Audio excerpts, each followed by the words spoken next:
right, a lot of people are going to relate to this. Do you like to clean the kitchen right after dinner and your significant other could maybe stand to wait a day or two? Are there other things around the house that you don't seem to be on the same page about? Yikes. Well, household chores seem innocent enough, but if you and your partner don't see eye to eye on when or how they should be done, this can create some problems. But they don't have to. Relationship expert Kat Roby has some answers. Kat, so nice to have you on again. Thank you. It's great to be here. Doesn't have to be a problem, does it? No, it's all about not making it personal, you say, right? Yeah, and that and like what are you seeing this behavior? Say the person's walking by those dishes in the sink day after day. What do you make that mean about that person?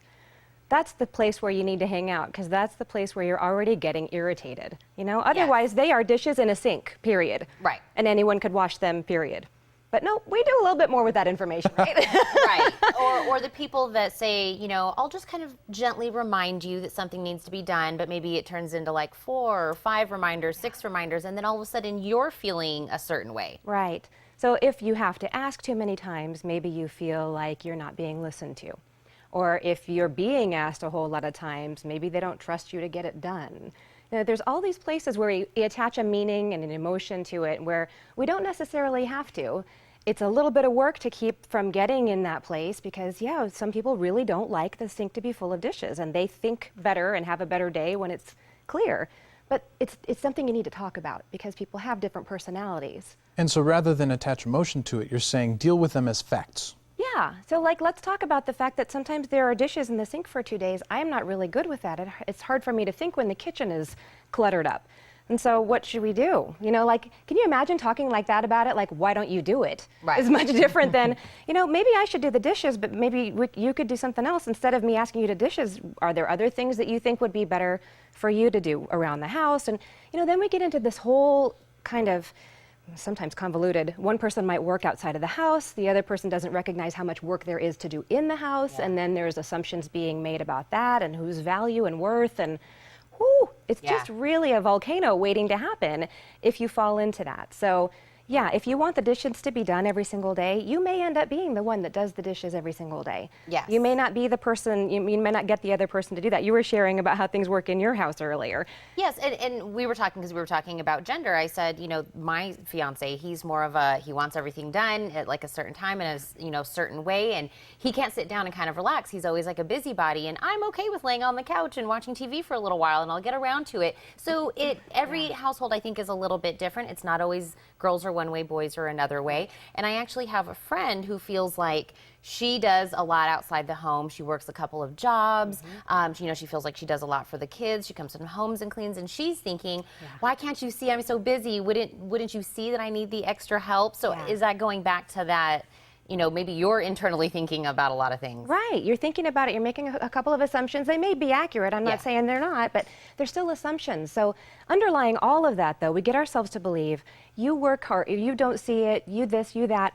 What about just asking? You know, instead of noticing or waiting for the person to notice how much you do or don't do, what if you just say, hey, could you do the dishes today? I'm just really feeling overwhelmed.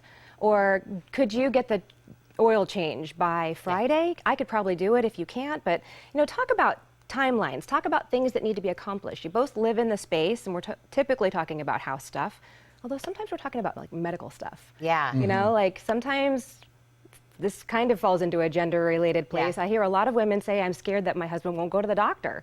I say, yeah, so we ask them over and over and over. And of course, you're going to ask because you're worried, but at the same time, the more you ask, the more it kind of gives the message, I don't trust that you're going to take care of it. So maybe change that discussion. Like, I'm really worried. Can we talk about this? Or when could you get it done? Because I think about this a lot. Share your feelings about it. Right. For me as a guy, it's all about approach. If my girlfriend comes to me and she says, you know, I'm really worried about you. I want us to have a future, and I think that if you don't take care of this health issue, you know, that might be in jeopardy. Right. So it's a matter of talking openly, but also picking the right times to talk about things, right? There's certain times that you shouldn't talk about things. When you're hungry. What are the other ones? Oh, you might be tired, you might be feeling let down, or some bad news happened, or maybe it's a World Series or some great show that someone enjoys. Like, pick the time and talk about, hey, I want to make a plan about some stuff, or just discuss some stuff. When would be a good time, you know? Come to it from the most even place you can. I think if you start listening, you might hear that sometimes your requests either already sound irritated, or sound maybe even condescending because of all the meanings you've already attached. So it's your job to clear that off first and then talk about the facts. I really want to accomplish this. How can we do it?